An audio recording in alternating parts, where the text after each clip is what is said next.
Welcome back to BC news.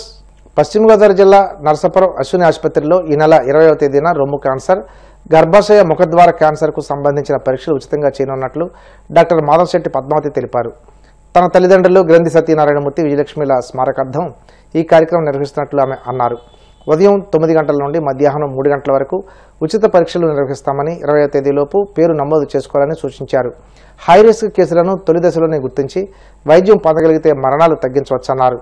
Breast cancer, cervical క్యాన్సర్కి సంబంధించి screening టెస్టులు, అల్ట్రాసౌండ్, పాప్స్మియర్, బ్రెస్ట్ ఎగ్జామినేషన్ లాంటి టెస్టులన్నీ అందరు గైనకాలజిస్టులు కలిపి చేస్తాం. కాబట్టి దీన్ని తప్పకుండా 30 సంవత్సరాలు దాటిన ఆడవాళ్ళందరూ ఉపయోగించుకోవాల్సిందిగా కోరుతున్నాం. డోసులు ఏజ్ వాళ్ళైతే 2 డోసులు, 3 డోసులు వాళ్ళైతే 3 డోసులు దీన్ని ఉపయోగించుకోవాల్సిందిగా కోరుతున్నాము.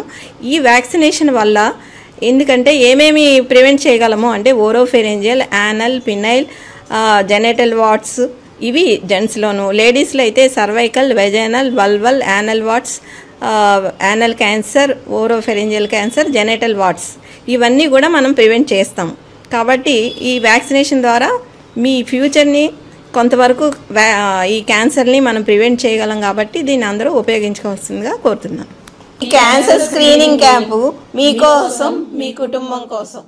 రిజిస్ట్రేషన్ ప్రక్రియలో ప్రభుత్వం అనుసరిస్తున్న కార్డ్ 2.0 విధానంలోని పలు సమస్యలను పరిష్కరించాలని డిమాండ్ చేస్తూ ఏలూరు జిల్లా భీముడలో లేఖర్లు పెన్ డౌన్ కార్యక్రమం చేపట్టారు.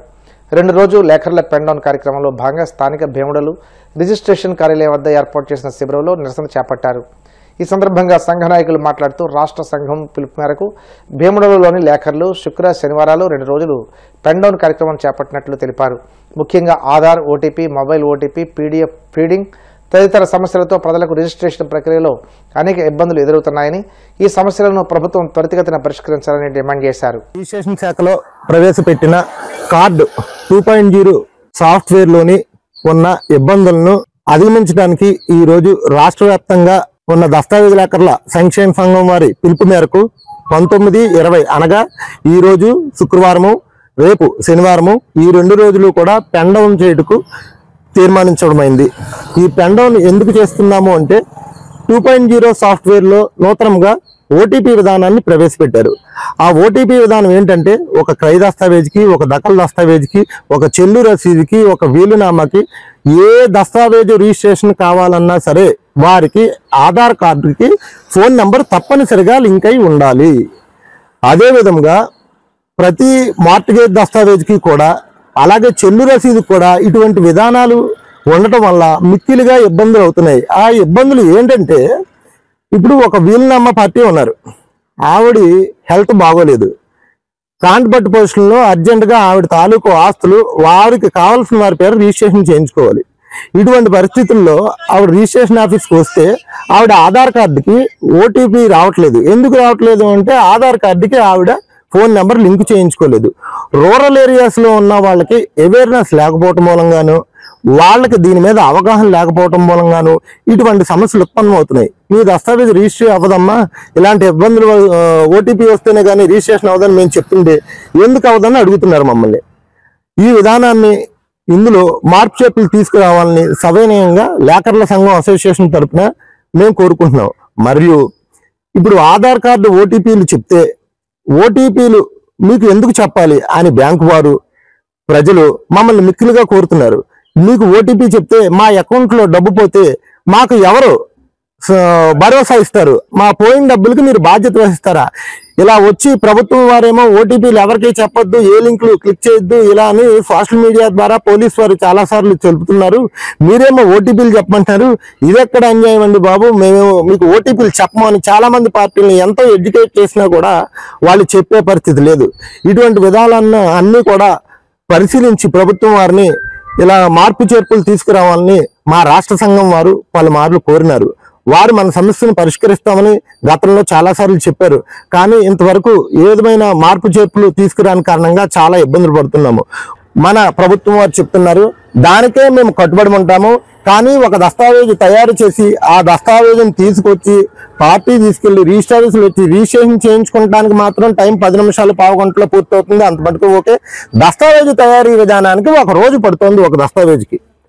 ఇటువంటి సమస్యలన్నీ కూడా ప్రభుత్వం వారికి తెలియపరిచే క్రమంలోనూ మా అసోసియేషన్ వారు పిలుపునిచ్చారు. అందుచేత ఈ పెన్ డౌన్ కార్యక్రమం చేయడం జరుగుతుంది. వైసీపీ నేతలు బాధ్యత మరచి ప్రవర్తిస్తున్నారని ప్రభుత్వ చీఫ్ విప్ జీవి ఆంజనేయులు అన్నారు. అసెంబ్లీ సమావేశాలు అర్థవంతంగా ఎన్డీఏ ప్రభుత్వం ముందుకు తీసుకువెళ్తుందని, సూపర్ 6 పథకాలు సూపర్ హిట్ అయ్యాయని, చంద్రబాబు పాలన గురించి ప్రజలు గొప్పగా చెప్పుకుంటున్నారన్నారు. యూరియా కొరత అంటూ అసత్య ప్రచారాలు చేసేవాళ్లు అసెంబ్లీకి వచ్చి చర్చించాలన్నారు. ప్రతిపక్ష ఎమ్మెల్యేలు కూడా సభలో ఉంటే సభ అర్థవంతంగా ఉంటుందన్నారు. జీతాలు తీసుకుంటున్నారు కానీ అసెంబ్లీకి మాత్రం రావడం లేదని దుయ్యబట్టారు. బాధ్యత మర్చిపోయారు, జవాబుదారీతనం లేదు, ప్రజా సమస్యల్ని గాలి కుదిలేశారు.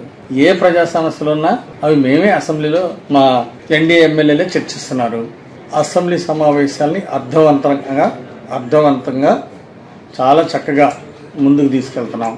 ఈరోజు సూపర్ 6 పథకాలు సూపర్ హిట్ అయినాయి.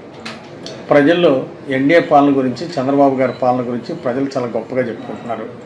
అయితే యూరియా డిఏపీలు అందలేదని అసత్య ప్రచారాలు చేసేవాళ్ళు ఏదైనా రావాలా, అసెంబ్లీకి రావాలా, చర్చించాలా. ఏ సమస్యలైనా అసెంబ్లీలో చర్చించడానికి మేము సిద్ధమని చెప్పాము. కావాల్సిన సమయాన్ని కూడా ఇస్తామని చెప్పాము.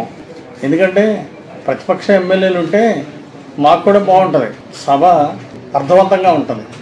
జీతాలు తీసుకుంటున్నారు, హౌస్కి రావట్లేదు. ఏమి పద్ధతి, ఏం న్యాయంగా ఉంది అంటే వాళ్ళ నియోజకవర్గాల్లో సమస్యలే లేవా అంటే ప్రజా సమస్యలు వాళ్ళకి పట్టవా? కాబట్టి బాధ్యతారహితంగా వ్యవహరిస్తున్నటువంటి వైసీపీ ఎమ్మెల్యేలు ఆత్మపరిశీలన చేసుకోవాలా. మిమ్మల్ని గెలిపించింది దేనికి? ప్రజలు అసెంబ్లీ ఎగ్గొట్టమని, ఖాళీగా తిరగమని, దీనికైనా? రోజు నిత్యం అసత్య ప్రచారాలు చేస్తే మీరు హౌస్కి వచ్చి మాట్లాడితే నిజాలు తెలుస్తాయి. ప్రభుత్వం వైపు నుండి అన్ని సమస్యలకి మేము సమాధానం చెప్తాం. ఈరోజు జిఎస్టీ మీద చర్చ నడుస్తూ ఉంది అసెంబ్లీలో. కేంద్ర ప్రభుత్వం జిఎస్టీ గ్రాస్టికల్గా బ్రహ్మాండంగా పేద ప్రజలకి, మధ్యతరగతి వాళ్ళకి అవసరమైన అనేక అంశాల మీద చాలా పర్సంటేజ్ తగ్గించారు, జిఎస్టీ పర్సంటేజ్ తగ్గించారు. కేంద్ర ప్రభుత్వం, మోడీ గారి ప్రభుత్వం చాలా చక్కగా ప్రజలకు మేలు చేశారు. సో ఇది ప్రజలందరూ అభినందించదగ్గ విషయం. దాని మీద ఈరోజు అర్థవంతమైన చర్చ ఈరోజు అసెంబ్లీలో జరుగుతూ ఉంది. ప్రతిపక్ష ఎమ్మెల్యేలు ఎవరు కూడా లేకపోవటం, ఏ అంశాల మీద చర్చకు కూడా వాళ్ళు రాకపోవటం సిగ్గుసేటు. హౌస్కు ముందాగా జరగాలి. ఇంకా అర్థవంతమైన చర్చ నడవాలంటే ప్రతిపక్ష ఎమ్మెల్యేలు కూడా బాధ్యత వ్యవహరించాలి. ఈరోజు ప్రతిపక్ష ఎమ్మెల్యేలు బాధ్యత లేకపోవటమే, బాధ్యతాయుతంగా ఉండకపోవటమే దీనికి కారణం. ఇప్పుడు ప్రజలకు ఇచ్చిన స్థలాలని, వైసీపీలు ఇచ్చిన స్థలాన్ని ఎవరు తీసుకోవట్లా. సమాధుల దగ్గర ఇచ్చి మాకెందుకని చెప్పేసి వాళ్ళు ప్రజలు భావిస్తున్నారు. శ్మశానాల దగ్గర, వాగుల్లో, వంకల్లో ఎక్కడో పనికిరాని కాడ ఇచ్చారని చెప్పేసి ప్రజలు ఆవేదన పడుతున్నారు. ఒక్క సెంట్ ఎందుకు, బాత్రూమ్ కూడా, బెడ్రూమ్ కూడా సరిపోయినటువంటి పరిస్థితి, బాత్రూమ్ కూడా సరిపోయిన పరిస్థితి. చంద్రబాబు గారు చెప్పినట్టు 3 సెంట్లు గ్రామాల్లో ఉంటే చాలా బాగుంటుందని చెప్పేసి ఈరోజు ప్రజలందరూ భావిస్తున్నారు. అందుకే మాకు 1 సెంట్ వద్ద తీసుకోండి, మాకు 3 సెంట్లు ఇవ్వండి, టౌన్లో అయితే 2 సెంట్లు ఇవ్వమని చెప్పేసి స్వచ్ఛందంగా ప్రజలే మాకు వద్దని చెప్పేసి, గతంలో ఇళ్ల స్థలాలు మాకు వద్దు అని చెప్పేసి ప్రజలు తిరస్కరించారు. అంటే వైసీపీ ప్రభుత్వ నిర్వాహకం ఎలా ఉందో దీన్ని బట్టి తెలుస్తుంది. ఇప్పుడు వస్తేగా సమయం ఇస్తారా లేదో తెలిసింది. మేము స్పష్టంగా చెప్తున్నాం, మా ఎన్డీఏ ప్రభుత్వం అంటే సభలో కూడా సభా మర్యాదలు పాటిస్తాము, ప్రతిపక్షాలను కూడా, ప్రతిపక్ష ఎమ్మెల్యేలు కూడా గౌరవిస్తాము. ప్రతిపక్ష హోదా అంటే అది ప్రజలు ఇచ్చేదండి, అదేమన్నా అడుక్కుంటే వచ్చేది కాదు. అలాగే అందులో ఇవ్వడానికి అది రాజ్యాంగపరంగా మా చేతిలో లేనిది. ప్రజలు ఇచ్చే గౌరవం ప్రతిపక్ష హోదా. గతంలో ఆయనే చెప్పాడు కదా జగన్మోహన్ రెడ్డి, అందులో ఇన్ని నంబర్కి తగ్గితే ఉండదు, 23 సీట్లు తగ్గితే ప్రతిపక్ష హోదా కూడా ఉండదు మీకు అని చెప్పేసి ఆయనే మాట్లాడాడు కదా ఆయన నోటి ద్వారా. మరి ఈరోజు ఎలా మాట్లాడతాడు? కల్పించిన హక్కుల్లో ప్రజలు మీకు అధికారం ఇవ్వలేదు, ప్రతిపక్ష హోదా మీకు వేస్ట్ అనుకున్నారు, ప్రజలు ఇవ్వలేదు. దాని గురించి ఎందుకు? ప్రతిపక్ష ఎమ్మెల్యే హోదా ఉందిగా, కనీసం దాన్ని వినియోగించుకోండి మీరు. సో అర్థవంతమైన చర్చలకి సిద్ధం రమ్మని కోరుతున్నాం. కలియుగ ప్రత్యక్ష దైవం తిరుమల శ్రీ వెంకటేశ్వర స్వామివారిని టాలీవుడ్ స్టార్ నటి మీనాక్షి చౌదరి దర్శించుకున్నారు. వీఐపీ విరామ సమయంలో స్వామివారి సేవలో పాల్గొని మొక్కులు చెల్లించుకున్నారు. దర్శనానంతరం వీరికి రంగనాయకుల మండపంలో వేద పండితులు వేదాశీర్వచనం అందించగా ఆలయ అధికారులు స్వామివారి తీర్థప్రసాదాలు అందజేసి పట్టు వస్త్రంతో సత్కరించారు. వార్తలు ముగించే ముందు ముఖ్యాంశాలు మరోసారి. ప్లాస్టిక్ రహిత ఆంధ్రప్రదేశ్ కోసం ప్రత్యేక కార్యాచరణ, ప్లాస్టిక్ వ్యర్థాల నియంత్రణ కోసం త్వరలోనే ఒక పటిష్టమైన ప్రణాళిక తీసుకొస్తున్నామన్న డిప్యూటీ సీఎం పవన్. అంగన్వాడీలను బలోపేతం చేయాలని కోరిన అనకాపల్లి ఎమ్మెల్యే కొనతల రామకృష్ణ కేంద్ర ప్రభుత్వ మార్గదర్శకాల మేరకు అన్ని పకడ్బందీగా అమలు చేస్తున్నామన్న మంత్రి సంధ్యారాణి.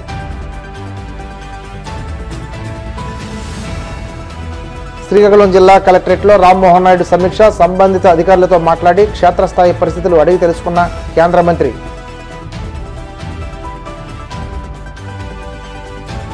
తిరుమల శ్రీవారిని దర్శించుకున్న టాలీవుడ్ స్టార్ నటి మీనాక్షి చౌదరి ఆలయ మర్యాదలతో స్వాగతం పలికిన అధికారులు. ఈ వార్తలు ఇంతటితో సమాప్తం.